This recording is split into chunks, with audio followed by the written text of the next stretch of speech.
We are finished with the country. The equipment that are here. You can see things that are here. Nobody could remove anything. Is that how a country works? They just came suddenly, started demolition. You know, if my brother didn't have a brother like me, they would. He wanted to enter here. They said, no, you can't enter. We have court injunction. What about court injunction that allows somebody to enter into another person's property, refuse him for removing his things and everything, and demolishing everywhere? What about court injunction is that? We are finished with the country. This is sad anyway. Good morning, thanks for joining me in this video. Today is Wednesday, the 25th day of June 2025. Someone should tell P2B that this is not new to us, this is not new to anyone. This has been happening in Lagos for over 10 years now, if not more than. People from the southern Nigeria and southeast has been targeted, so I don't even think it's because the person is P2B's brother. However, the information coming that the instruction was given from Tinubu's terrain. Not Tinubu precisely, but someone close to Tinubu, and I don't want to mention them for now. Oh, good. Thank you. Thank you very much. Yeah? Okay, sir. Thank you. Let's go. Just yesterday, just on Sunday, I came back from the US, and my younger brother told me he urgently wants to see me, and I saw him yesterday on my way to Abuja. He said to me that the land, the company land, Nest Food Limited, the land they own for over 10 years, probably over 15 years, belonging to them, and some people just jumped into it and said they are the owner, that they have cut injunction, and that they are about to start demolishing it. I said, okay, to go to court, that they won't demolish it without having proper documentation and everything. But yesterday evening, he called me, said they removed the roof.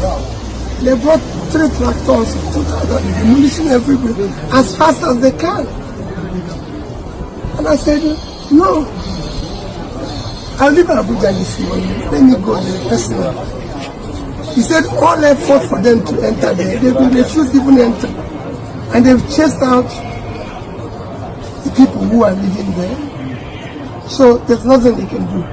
That's how I came from Abuja. We first flight this morning from Abuja, drove to this place, asked the people who authorized it to demolish.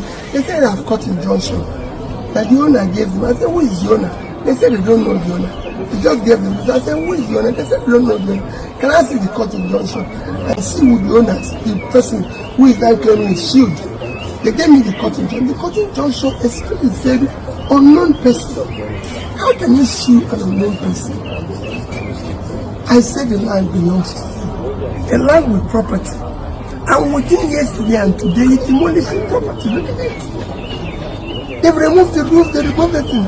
Okay, give me your proper documentation, demolition orders, because even if you want to demolish the house, you go to the state, they give you order to demolish, give you appropriate documentation, bring safety people and them, so that we know we're doing what is now. It's only while I'm here now that some people came and said they are safety order. What kind of country is this? How did you descend to this level of rascality? How can you show a young person enter somebody's land and everything? I've been here for 4 hours. I've not seen one person who comes and say, I'm the owner. 3 people or 2 or 3 people are here. Are you the owner? No, I'm not. But I'm acting on behalf. I said, so who is the owner? No name. They've not called the name. I said, but you know my name. I'm Peter Obi. I want to know the next person, so I can even approach him and say, please, this land belongs to a company that my brother is the majority shareholder. The country can't go on like this. We're looking for foreign investors, we're looking for investors, but look at how local investors are being treated. Is that how a country can thrive? This level of lawlessness, this level of rascality. Thank you, sir. Thank you, sir. Thank you, sir. You can see the equipment that are here. You can see things that are here. Nobody could remove anything. Is that how I come to work? They just came suddenly, started demolition. You know, if my brother didn't have a brother like me, they would. He wanted to enter here. They said, no, you can't enter. We have court injunction. What about court injunction that allows somebody to enter into another person's property? They sue him for removing his things and everything, and demolishing everywhere. What about court injunction is that? We are finished in the country. So let us understand what P2B wrote that really transpired. P2B wrote on Facebook that any society where lawlessness overrides the rule of law is not destined to be a heaven for investors. Recent report shows that Nigerians' human rights indicators have worsened, mainly highlight several shortfalls in government protection for civil liberties, personal security, and basic living standard. I know what I have been going through as a person in abuse of my human rights just because I contested a presidential election, which I have legitimate right to do so. So I imagine what small business owners, regular citizens, and vulnerable communities face every day. If this level of lawlessness can happen to someone with a registered company and legitimate means, what hope does the ordinary Nigeria have? Let's continue. This morning, my younger brother called me frantically, informing me that a group of people had invaded his company property in Ikeja, Lagos, and were demolishing the building. He had just come in from the Port Harcourt and was denied entry to the property by security men who told him the building was being pulled down. They even informed him that this demolition had started over the weekend. As a peace-loving Nigerian, he quickly started processing to go to court immediately, not knowing what must have resulted in this, as they moved fast to destroy his home without any restraint. I rushed to Lagos from Abuja after the call this morning and headed straight to the property. On arrival, I was met by security people who tried to bar me from entering the property. I humbly pleaded with them that the property belonged to my brother's company, and from the record, the company had owned the property for over a decade. They told me they had a court judgment, and I immediately requested it. You would not believe that the court judgment they claim was issued against an unknown person and squatters. I went further to ask about a demolition order or permit, and there was none. How do you sue an unknown person? How does a court issue a judgment in such a first of a case?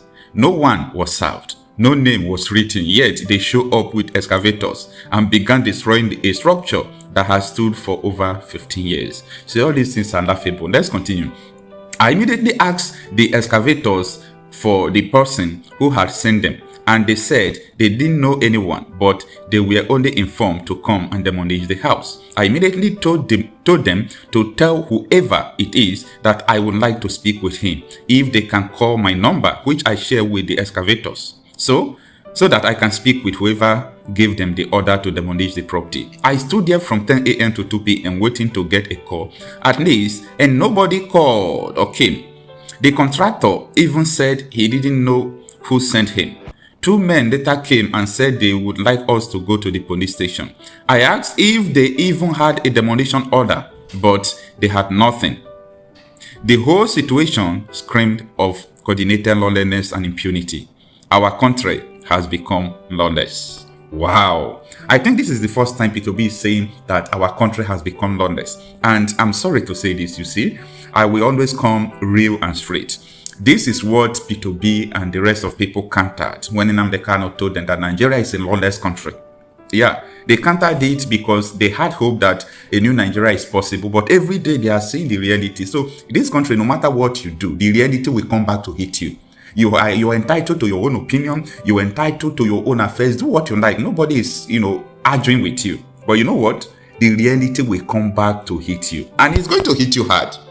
Because the reality has no mercy on anyone. So the reality is what these people are seeing right now. This is what Igbos, people from the southern Nigeria, have been facing in Lagos for more than a decade now. Now, let's continue with what P2B said, left with 3 paragraphs. He said, I just started reminiscing about how just over the weekend I had a meeting when someone told me how he has investment in Ghana, Senegal, and the Benin Republic, but won't touch Nigeria despite his market being here. I asked him why. His answer was piercing. Nigeria is a lawless country. Until we have laws that protect people, nobody will invest in Nigeria. I am just shocked. How did Nigeria get to this level of lawlessness? What kind of country are we trying to build when the rights of citizens, their lives, their properties, and their voices are trampled upon daily? I remain committed to a better Nigeria where lawlessness will be a thing of the past. Protection of life and property, respect for human rights came for the less privileged, and basic education for all children. A new Nigeria is possible. P.O. Wow. I think I like Itobi's ideology that a new Nigeria is possible. Contrary to my own, I don't believe and I can never believe that a new Nigeria is possible. Possible as how? Possible where? When? How? How is a new Nigeria possible? I totally disagree.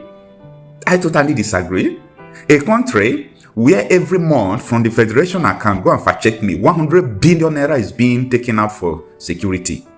And the defense chiefs are telling Nigerians to protect themselves, communities to protect themselves. What are they doing with the 100 billion monthly that they are putting out for insecurity?